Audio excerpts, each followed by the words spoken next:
Hello everyone. Hi there. We're very glad to be back after the 2 weeks of flu and bronchitis and everything. Um, we try not to look too healthy so that it might create the impression that um, We just took some time off. we took some time off. It was just a charade. No, try harder. That's not a good That cough. doesn't sound serious Yeah. enough. Yeah. No, we're very glad to be back. And um, everything that we've spoken about up to now in our conversations with each other and with you has to do with contemplative spirituality or mystical spirituality. A spirituality where it is much more about a deep experience of God in everyday living. The mystery of God that you can't even put into words what you are experiencing, how you experience it, but how it comes through in every aspect of life. So if we talk about our pets, or whether we talk of humor, or whether we talk of our resentment to take time off and not be productive, everything has to do with that. It touches on everything. So that has been the line running through our conversations. This contemplative spirituality, the mystical spirituality in the mystical tradition. And the problem is, when you start talking about this, you stumble across over your words because it is difficult to talk about this. You can talk about the expression of that, but as to what exactly it is, there's a challenge there. Because it's about something mysterious, something that is difficult to put under words. But it is something that is different from a rational approach where you say, my relationship with God rests on a sense of understanding. I have certainty. a certainty. I have And knowledge. Yes. I have a grasp as to what does it mean to be God or to experience God. There's much more of a mystery within this, and And a resting in that mystery. yes, So it's not having all the answers. It's not being it's being vulnerable, being open to whatever presents itself. yes, God happening through our lives, in our lives. So it is not so much on a rational level, yes, or not at all, actually, on a rational level. yes. And once you start on this journey, you come to this discovery how we've turned our religion, our relationship with God, with something to be understood. Yeah, and it's the mystical tradition or the contemplative tradition is not new. No. It's not a sudden modern movement. No. It is as old as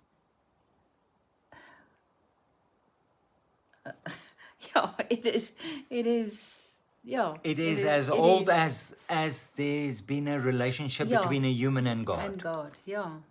So we see that so clearly in Jesus's ministry and in his relationship with his Father. Very intimate, and so much of what Jesus were talking about, if we try to rationalize it, we find it difficult. Yeah. There's something of a koan nature to Jesus's parables and so on. He didn't speak. It's not clear cut. No, Yeah. no. The mere fact that he used stories, that in itself, it's on a subliminal level that the truth comes in. As Emily Dickinson says, you tell the truth slant. Because when you tell it directly, people can resist it. But Jesus came with a slant and he told stories. And before the people knew it, they were involved in this. Now that's mystical spirituality. It's not rational and carefully planned and so on and set up. Very organic. So it's this long tradition after Jesus constantly. We have to be honest and say it has never been a major or the strongest stream within a religious tradition. Usually, Maybe initially. yeah, but it's as if people, the ego latches easy to structure and certain rituals that we do. And after I've done that, look, the Pharisees. If you did this and this and this, you were a good believer. Yeah. But this isn't about doing the right rituals Yeah. and going through. So it became much more of a saying the right things than living Yes, a life that That's shows it. something of that's it. God's presence. Yeah. So over time and up to the modern era, it became more a matter of, well, I know certain things and I can confess certain things and I do certain things in terms of ritual or whatever, and that qualifies me to be a religious person. While when we look at the message of Jesus and the mystics, they say the relationship with God is such a mystery that we don't always have the words for it, but what we are focusing on is to live a life that where you can see something of God coming through, the love of God.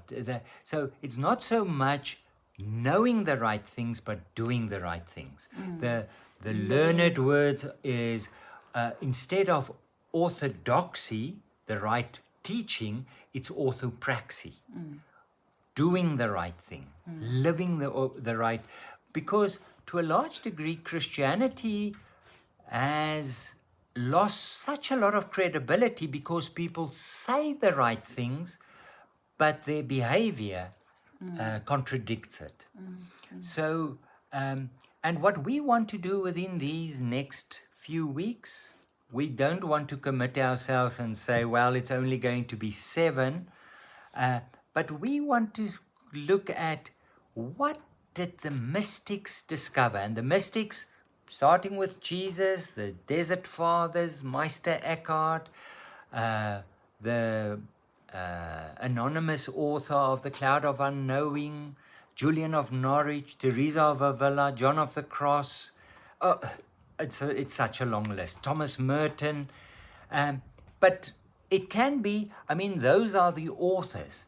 But it can be somebody who worked for my grandfather and who had a way of working with his hands or had a way of milking the cows, or it's that.